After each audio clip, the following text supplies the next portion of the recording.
दोस्तों Indian railway finance corporation limited यानी IRFC की बात करो, बिल्कुल वही हुआ जिसका डर था। यानी रिटेल इन्वेस्टर को यहाँ पे फंसाया गया, ट्रैप में लिया गया। आप ये देख ही सकते हो कि मैंने ऑलरेडी जब रिजल्ट आया उसके बाद में ही वीडियो बनाया था और कल भी ऑलरेडी इसके ऊपर वीडियो बना के डिस्कस किया है कि रिजल्ट अच्छा है। लेकिन उसके बावजूद बहुत सारे यूट्यूबर ने लोगों को बहुत ज़्यादा भ्रमित किया कि रिजल्ट खराब है, रिजल्ट खराब है, और नतीजा ये रहा कि रिटेल इन्वेस्टर ने बाजार खुलते ही बिकवाली कर दी और इस वजह से स्टॉक बहुत नीचे आया। लेकिन आप देखो कि इंट्राडे में फिर से 50 के स्तर को छुआ, जबकि बाजार में गिरावट का माहौल बना हुआ है। तो ये सिग्नल है कि इस रिजल्ट के बाद एक तेजी का दौर शुरू होगा और आगे हमें क्या करना चाहिए, क्या रणनीति हो सके, उसको समझने की कोशिश करेंगे। और अगर आपने मेरे पुराने वीडियो देखे होंगे, जब रिजल्ट के बाद के 2 वीडियो ऑलरेडी हमने बनाए, तो उसमें आपको अच्छे से समझ में आएगा कि मैंने कहा था कि रिजल्ट अच्छा है और इस रिजल्ट के बाद में माहौल पॉजिटिव जरूर बनेगा, लेकिन एक बार तो इसमें गिरावट देखने को मिलेगी। और उसके पीछे वजह भी थी कि लोगों को बहुत ज़्यादा यहाँ पे भ्रमित किया गया। लेकिन अब आगे की क्या समाधान उसको जानने की कोशिश करेंगे इस वीडियो के माध्यम से। लेकिन फ्रेंड, उससे पहले अगर आप पहली बार हमारे चैनल पे आए तो चैनल को सब्सक्राइब कर दीजिए, एक बेल आइकॉन दबा दीजिए ताकि जब भी नया वीडियो बने पहला नोटिफिकेशन आपको मिले। वीडियो पसंद आए तो लाइक से जरूर कीजिए। चलो फ्रेंड्स, वीडियो स्टार्ट करते हैं। मैं हूँ आपका दोस्त SB दवे और हमारे अपने चैनल ऑनलाइन कमाई में आपका बहुत बहुत स्वागत है। अभी लगभग 1:30 बजे के आसपास का टाइम है। BSE सेंसेक्स की अगर हम बात करें तो 65,131 के स्तर पे, जहाँ पे इस समय देख लो कि आपको 0.29% की गिरावट देखने को मिलेगी, यानी 190 पॉइंट गिरावट है BSE सेंसेक्स में। दबाव बना हुआ है, बाजार में गिरावट हो रही है और इसके पीछे FI की बिकवाली भी हावी है। दूसरी तरफ BSE फाइनेंशियल सर्विस में भी गिरावट है, 9,411 के स्तर पे 0.64% की गिरावट है। तो ये तो आप देख ही सकते हो कि जो फाइनेंशियल सर्विस है उसमें गिरावट सेंसेक्स के मुकाबले भी ज़्यादा है। उसके बावजूद भी IRFC का स्टॉक इस समय अगर ग्रीन में ट्रेड कर रहा है तो ये इसकी मजबूती का बड़ा सबूत है। आप देख सकते हो स्टॉक की जो शुरुआत हुई थी वो 48.65 पर हुई, क्लोजिंग देख दो कि 48.90 पर थी फ्राइडे के दिन, और निगेटिव शुरुआत हुई। लेकिन जैसे ही रिटेल इन्वेस्टर ने यहाँ पे पैनिक सेलिंग शुरू कर दी तो इसने 44.85 का लो बनाया। लेकिन उसके बाद में जो बड़े फंड हाउस ने जम के खरीदारी शुरू की, और इस खरीदारी को हम सबूत के साथ यहाँ पे दिखाऊंगा भी मैं, तो उस वजह से 50.30 का ही बन गया, यानी 50 के स्तर को फिर से छुआ, जो लगातार पिछले 3-4 ट्रेडिंग से इसने छुआ है 50 के स्तर को, आज भी छुआ। इससे एक बात तो समझ आ रही है कि इस रिजल्ट के बाद भी जो गिरावट होनी थी वो हो चुकी है। अब गिरावट की संभावना काफ़ी कम है, बशर्ते कि बाजार साथ दे। इस समय 49.60 के आसपास स्टॉक है, 1.43% की तेजी के साथ। अब यहाँ पे कुछ बड़ी प्रॉफिट बुकिंग हुई क्योंकि स्टॉक फिर से 50 के आसपास पहुंचा, तो बड़े फंड हाउस ने प्रॉफिट बुकिंग की, इस वजह से थोड़ा सा स्टॉक नीचे है क्योंकि बाजार में भी दबाव बना हुआ है। आप इसकी परफॉर्मेंस देखते हो कि 7 अगस्त को स्टॉक 49.75 के आसपास क्लोजिंग दी थी, 10.4% की बम्पर तेजी के साथ। 8 अगस्त को स्टॉक की क्लोजिंग 50.30 के आसपास थी, 1.1% की तेजी बनी थी। 9 अगस्त को स्टॉक 48.95 के आसपास क्लोजिंग दी थी, जहाँ पे 2.7% की गिरावट हुई। 10 अगस्त को स्टॉक फिर से 49.45 के आसपास आया, 1% की तेजी के साथ। 11 अगस्त की बात करें तो स्टॉक 48.90 के आसपास था, 1.1% की गिरावट हुई थी। लेकिन आज देख सकते हो कि रिजल्ट के बाद स्टॉक फिर से बुलिश जोन में दिखाई दे रहा है। लेकिन अगर बाजार में गिरावट बढ़ती है तो यहाँ पर भी कुछ गिरावट हो सकती है। लेकिन इस रिजल्ट के बाद आप देख सकते हो कि माहौल पॉजिटिव बन चुका है, अब डरने की कोई बात नहीं। एक तरह से ये बड़ा ट्रिगर है इसके लिए, इस रिजल्ट के बाद पॉजिटिव माहौल बनेगा जरूर। आज वॉल्यूम में ज़बरदस्त इजाफा है। पिछले एक महीने पहले इसका 15 करोड़ का वॉल्यूम था, 3 करोड़ की डीले उठाई गई थी। 1 वीक पहले 21 करोड़ का वॉल्यूम होता, 4 करोड़ की डीले उठाई गई थी। और फ्राइडे को 7 करोड़ का वॉल्यूम होता, 2 करोड़ की डीले उठाई गई, यानी रिजल्ट के पहले वॉल्यूम काफ़ी कम होता। अब आप देख सकते हो कि आज 1 बजे के पहले ही 14 करोड़ का जबरदस्त वॉल्यूम हो चुका है, यानी वॉल्यूम डबल हो चुका है। वॉल्यूम में जबरदस्त वृद्धि है, उसके पीछे वजह बड़े फंड हाउस की खरीदारी। अब आप एक बार उस रिजल्ट के कुछ आंकड़ों को फिर से देखें तो आपको समझ में आएगा कि वाकई में रिजल्ट में कमाल है। आप देख दो कि जून 2022 में जहाँ पे इनका सेल्स 5,627 करोड़ के आसपास था, वो जून 2023 में बढ़ के 6,679 करोड़ के आसपास पहुंचा, और मार्च में ये 6,236 करोड़ के आसपास था, यानी लगातार सेल्स बढ़ा है। ऑपरेटिंग प्रॉफिट की भी बात करें तो 5,605 करोड़ का ऑपरेटिंग प्रॉफिट था जून क्वार्टर 2022 में।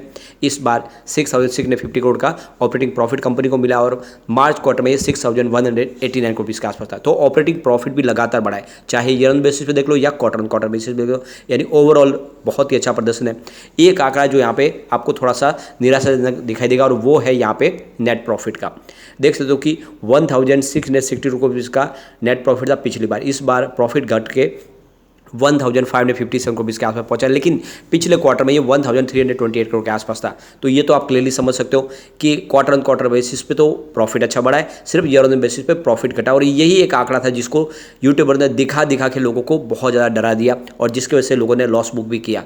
जबकि मैंने आपको क्लियरली कहा था कि यहाँ पे रिजल्ट अच्छा है और इस रिजल्ट के बाद एक माहौल पॉजिटिव बनेगा, तो बिल्कुल बात यहाँ पे सच साबित हो रही है।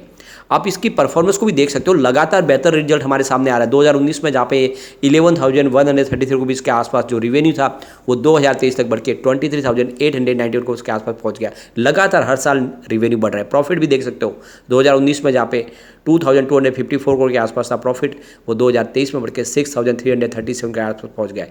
कोई कभी किसी साल में यहाँ पे आपको गिरावट नहीं दिखा देगी, ग्राफ लगातार बढ़ रहा है। ऐसे में ये कंपनी का रिजल्ट देख के कैसे आप इसमें कह सकते कि गिरावट हुई। लेकिन ये जो आंकड़े हैं ये डराने वाले आंकड़े यहाँ से दिखते हैं। जब जून क्वार्टर के अगर आप रिजल्ट को देखेंगे ईयर ऑन बेसिस पे, तो आपको सारे आंकड़े लाल दिखाई देंगे और इसी से लोग डर जाते हैं, रिटेल इन्वेस्टर स्पेशली। लेकिन बड़े फंड हाउस इस गिरावट का फायदा उठाते हैं और सबूत आप इस डील के माध्यम से देख सकते हो। सुबह 9:15 पर 45.85 की प्राइस से करीब यहाँ पे 9,01,000 शेयरों की बिकवाली हुई और भी कुछ बिकवाली हुई सुबह सुबह बाजार खुलते हैं। लेकिन उसके बाद 9:28 पर 46.50 की प्राइस से 5,34,000 शेयरों की एक बड़ी खरीदारी हुई।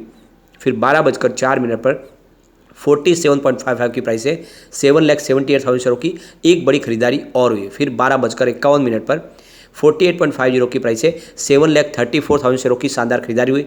फिर 12:55 पर 49.10 की प्राइस से यहाँ पे 15,68,000 शेयरों की बम्पर खरीदारी हुई और इस तरह से प्राइस बढ़ते हुए आप देख सकते हो कि 49 के वो टच कर गई। फिर देख दो कि 12:58 पर 49 की प्राइस से 4,95,000 शेयरों की एक बड़ी खरीदारी और हुई।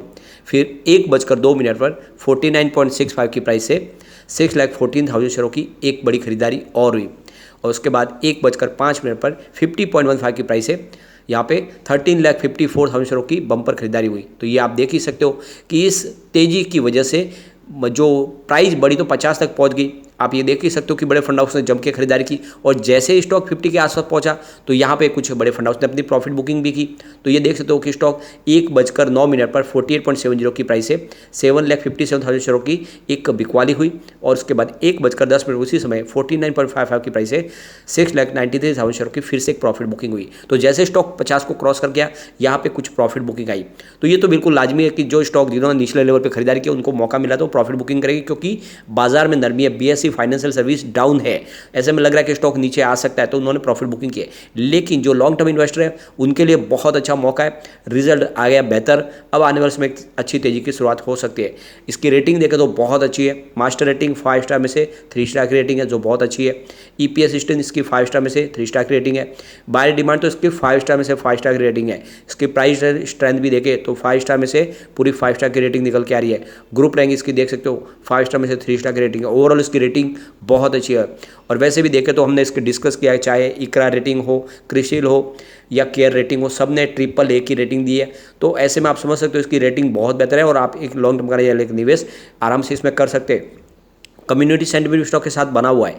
84% बाय की कॉल है, 7% सेल की कॉल है और 9% होल्ड की कॉल है। तो ये आप देख दो क्लियरली कि 100 में से 93% लोग इस स्टॉक को लेना पसंद करें। तो बिल्कुल बिना डरे निवेश करें और एक लॉन्ग टर्म का नजरिया लेके चले, कम से कम 5 से 10 साल स्टॉक को दीजिए। ये आपको 500 का टारगेट आराम से दिखा सकता है, क्योंकि कंपनी फंडामेंटली बहुत मजबूत है और इस रिजल्ट के बाद तो हमें विश्वास हो चुका है कि आने वाले समय में एक तेजी का दौर शुरू होगा। क्योंकि हमने रिजल्ट को डिस्कस किया, उसमें ये बताया भी कि इन्होंने पिछले क्वार्टर में ही देखे तो अच्छा खासा फंड यूटिलाइज किया है, इन्होंने फंड दिया है मतलब रेलवे की कंपनियों को। जिस तरह से सरकार ने एक के बाद एक प्रोजेक्ट अनाउंस करने शुरू कर दिए, इसका काम बढ़ता हुआ दिखाई देगा। ऐसे में लॉन्ग टर्म इन्वेस्टर के लिए बहुत अच्छा मौका है। IRFC में आपको खरीदारी कर लेनी चाहिए। लेकिन फ्रेंड, कोई भी इन्वेस्टमेंट करने से पहले अपने फाइनेंशियल एडवाइजर के बारे में ले ले या अपना खुद का रिसर्च करें, क्योंकि मैंने वीडियो आपके एजुकेशनल पर्पज के लिए ही बनाया। वीडियो पसंद आए तो लाइक से जो कीजिए और चैनल को सब्सक्राइब कर दीजिए।